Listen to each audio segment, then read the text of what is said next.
Well IPL 2025 के find रहे वैभव सूर्यवंशी आज भी जबरदस्त पारी खेली। लास्ट में एमएस धोनी का आशीर्वाद भी लिया पैर छू करके और आरआर ने इस सीजन को एक हाई पॉइंट पर हैप्पी एंडिंग पर खत्म करा। हाँ, टूर्नामेंट में प्लेऑफ तक नहीं जा पाए, लेकिन कुछ बहुत अच्छी चीजें रही इस पर्टिकुलर टीम के लिए और कुछ साथ में नेगेटिव्स भी रहे। अच्छी बात यह रही कि जाते जाते फाइनली इनके जो फिनिशर्स हैं उन्होंने मैच फिनिश किया। ध्रुव जुरेल और हिटमायर काफी मैचेस में कोशिश कर रहे थे बट फ्लॉप हो रहे थे। काफी बहुत सारे अनसक्सेसफुल अटेम्प्ट्स इनके जरूर रहे और उस वजह से आरआर फिलहाल इस सिचुएशन में, बिकॉज एक तो टॉप ऑर्डर चल रहा था और नहीं तो फिर लोअर ऑर्डर, मिडिल ऑर्डर, काफी लोअर भी नहीं चल रहा था, खैर तो सिर्फ टॉप ऑर्डर ही चल रहा था जब सूर्यवंशी आए। थोड़े बहुत मैचेस में उन्होंने रन किए। एक यशस्वी है जो पूरे मैच में रन लगातार करते आ रहा था, बाकी कोई भी कंसिस्टेंट इस पर्टिकुलर टूर्नामेंट में आरआर के लिए नहीं दिखा। वहीं सीएसके 10 मैच हार चुकी है इस टूर्नामेंट में। एक और मैच उनका जरूर बच रहा है, उसका रिजल्ट क्या होगा खुदा जाने, लेकिन फिलहाल सीएसके को बहुत कुछ करना है, बहुत कुछ चेंज करना है जो अगले सीजन के लिए बहुत ज्यादा जरूरी है। और राजस्थान रॉयल्स को यह समझना पड़ेगा कि भाई एक आदमी से मैच नहीं जीता जाता।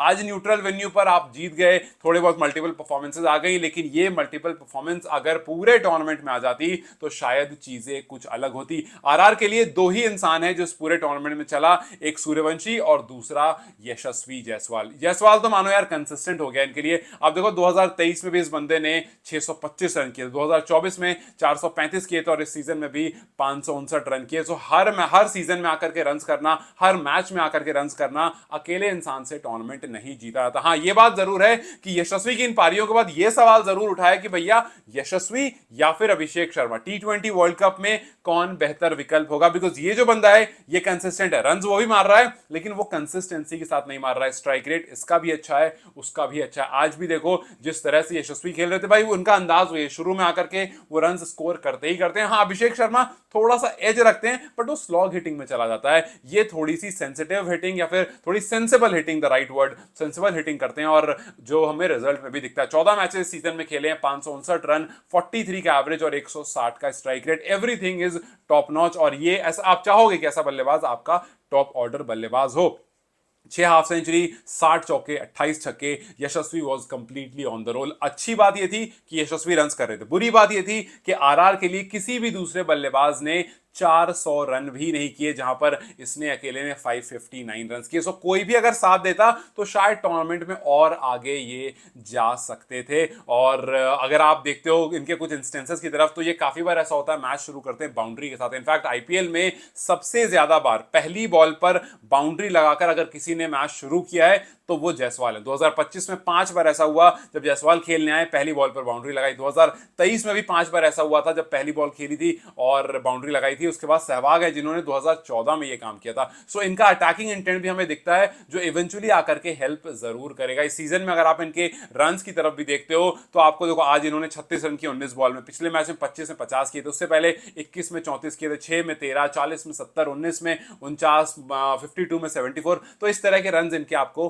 पूरे टूर्नामेंट में दिखेंगे। इनके साथ जो एक और बंदा है उसके बाद आरआर थोड़ा और सेटिस्फाइड हुआ, खुश हुआ। जो आए थे संजू सैमसन के रिप्लेसमेंट बनकर के, लेकिन संजू के आने के बाद भी वो टीम में रहे बिकॉज उनकी परफॉर्मेंस कुछ इतनी अच्छी रही। मैं बात कर रहा हूं वैभव सूर्यवंशी की। सूर्यवंशी ने बता दिया है कि आने वाले टाइम में इंडिया के पास एक बहुत जबरदस्त बल्लेबाज आ गया है। हाँ, थोड़ा सा अभी हिटर जोन में ज्यादा है ये, लेकिन अभी 14 साल का है यार। अभी सोचो ना जब लौट के स्कूल जाएगा तो मतलब क्या जबरदस्त अटेंशन मिलेगा। मतलब हम सोचा करते थे अक्सर कि ऐसा कुछ हम करें कि दोबारा स्कूल जाए तो भाई एकदम पब्लिक भौकाल में रखे हमें, और एग्जैक्टली वो भौकाल इन्होंने बना दिया है कि अब जब स्कूल अगर जाते हैं, अगर कंटिन्यू करने का सोचते हैं कि नहीं यार स्कूल कंटिन्यू कर रहा हूं, और स्कूल जब ये जाएंगे तो सोचो क्या माहौल होगा स्कूल का और कैसे इनके राजाओं वाला इनका स्वागत होगा कि भाई तुमने तो यार बड़े बड़े बल्लेबाज गेंदबाज को एकदम फाड़ करके रख दिया और छक्के पर छक्का लगाया। सो यस, ये 14 साल का बल्लेबाज इंडिया को बहुत पॉजिटिव पॉइंट पर रख रहा है कि भैया आने वाले टाइम में शॉर्ट फॉर्मेट में तो आपके पास जो टॉप ऑर्डर बैटर्स हैं उनकी कमी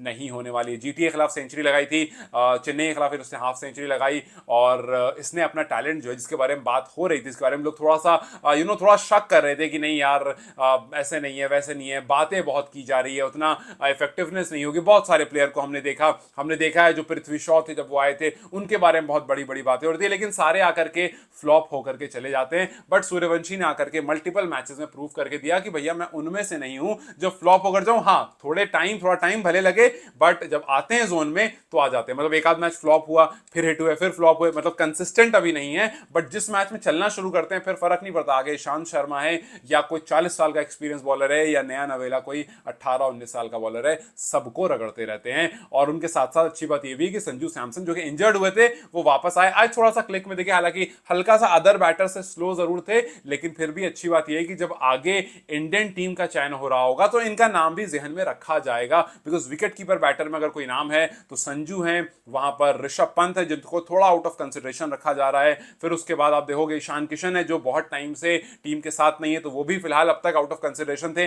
लेट्स होप कि उनका कुछ ऐसा अभी तक तो खैर इस सीजन में आया नहीं, तो आप बोलोगे कि यार ईशान को संजू के ऊपर प्रेफर करें। अगर इस सीजन में कुछ आता तो शायद आपके पास बोलने के लिए एग्जांपल्स होते, लेकिन उसके उनके अलावा भी अगर आप देखोगे तो कुछ और बल्लेबाज हैं, अगर आप उनको प्रेफर करोगे तो हो सकता है चूज किया जाए। बट फिलहाल के लिए केएल राहुल हो गए और संजू हो गए, यही शायद मेरे हिसाब से ऊपर वाले ऑर्डर में, ऊपर वाले शेल्फ में रहेंगे अगर आप टी20 में विकेट कीपर बैटर की बात कर रहे हो तो। खैर अगर आप सीएसके की तरफ बढ़ते हो तो सीएसके में बहुत सारी ऐसी चीजें जो बदलनी है। सीएसके में आप देखो अश्विन जैसे हैं, अश्विन ने आज भी 4 ओवर में 41 रन दिए। अब ये सोचना पड़ेगा कि क्या अश्विन की जरूरत है, क्या आपको अश्विन को वाकई टीम में रखना है, क्या आपको मथीशा पथिराना की जरूरत है, क्या आपको जडेजा का आगे कंटिन्यू करना है। बिकॉज ये वो प्लेयर्स हैं जिन्होंने पास्ट में किया है। मथीशा इफेक्टिव नहीं दिखे, हालांकि मथीशा इज नॉट समवन जो बहुत एज हो गई उनकी, ऑब्वियसली वो अभी इज वेरी यंग, लेकिन क्या आपको इनकी जरूरत है? भाई देखो एमआई क्या करती है, चेंज कर देती है।